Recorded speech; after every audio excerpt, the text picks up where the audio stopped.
But just because you didn't do 30 years in the field doesn't mean that you can't speak about it and advise about it. So hope you guys have been enjoying my videos and my content. I just washed my hair and I'm just trying to put some product in it, do a little makeup, make myself look nice before I get on the computer. Because even though I'm working from home and I'm studying and stuff, that doesn't mean I have to be crazy looking. So yeah, guys, at this point in my life, I have so many different things to balance. I'm an entrepreneur, a volunteer on a couple boards. I'm starting grad school. I'm in a graduate fellowship. I'm planning 2 weddings. I'm trying to lose weight, so many different things. But in this video, I'm just sharing how I try to get myself together in the mornings for my fellowship and how I stay on top of my industry as an entrepreneur in the energy sector.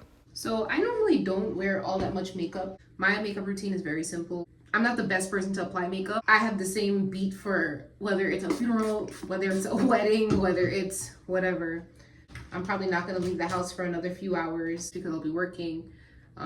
Just in case anybody wants to call me on a camera or something, I would like to be a little bit put together.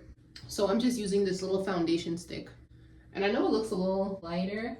I was in the sun because I'm also a referee and I forgot my sun hat, so I got a mean tan the other day.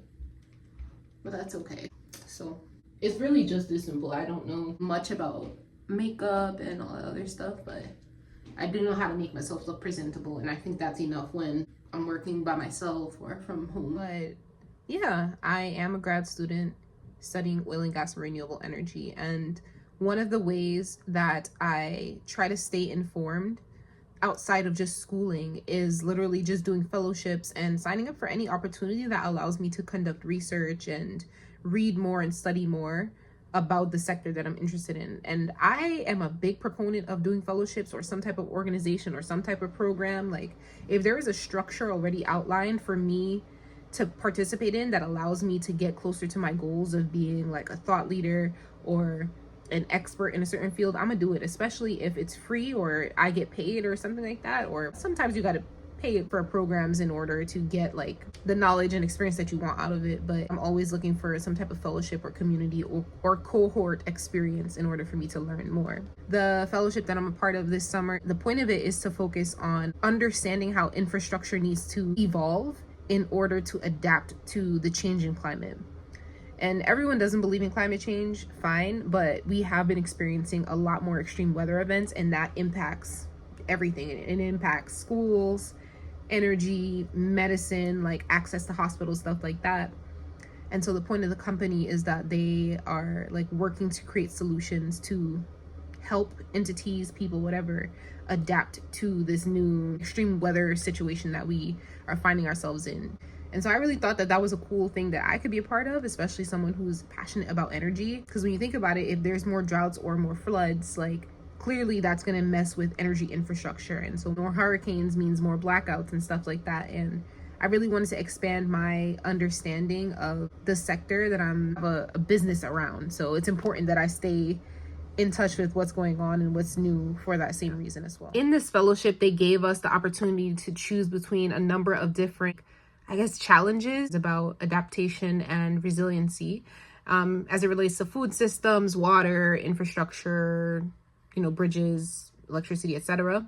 And so me and the person I'm partnering with for one of the questions decided that we're gonna compile information and research on grid stability in California. That's gonna be an article that I get to publish this summer, and I'm really excited about it because it's one thing to publish your own stuff on your own LinkedIn or your own blog, but like when you have a company behind you and putting their name behind your writing and your content, that feels really good as somebody who wants to be a thought leader or who wants to show that they have the capability to write and produce content, researched content at a high level. So yeah, I haven't given a lot of thought to adaptation, and it's interesting because you don't hear a lot of conversations about adaptation because a lot of the research and the articles and the information that comes out about the sector in general and weather is always preventative.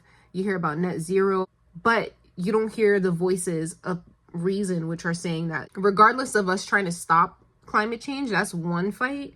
But what about what's happening right now? Like, what about the impact that the effects of climate change have already produced in front of us, and how can we just adjust to it, not accept it per se, but just adjust to what is the current circumstance. And I feel like that's a very realistic view to have, and I love that. So yeah, it's been really fun gaining this new perspective.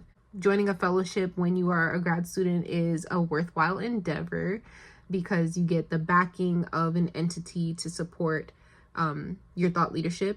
You get access to resources and networks that you probably wouldn't have had before that can help you in your own professional journey. And just like, yeah, networking with other grad students and just opening up your perspective is amazing. And it's an awesome opportunity to grow as a professional. So I hope that you enjoyed this quick video. I'll be sharing more information about grad school and my learning as a consultant who is not 30 years in the game or something, so that I can be agile and keep up with the veterans of the industry who've been studying power and electricity for decades.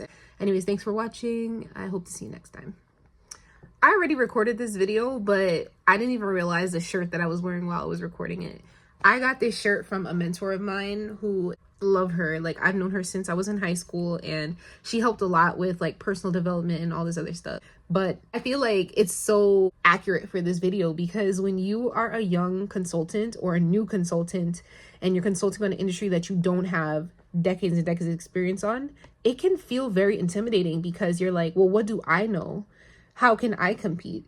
And I love that I had this shirt on, and it was probably divine, you know, God's blessing, God's timing for me to wear this shirt.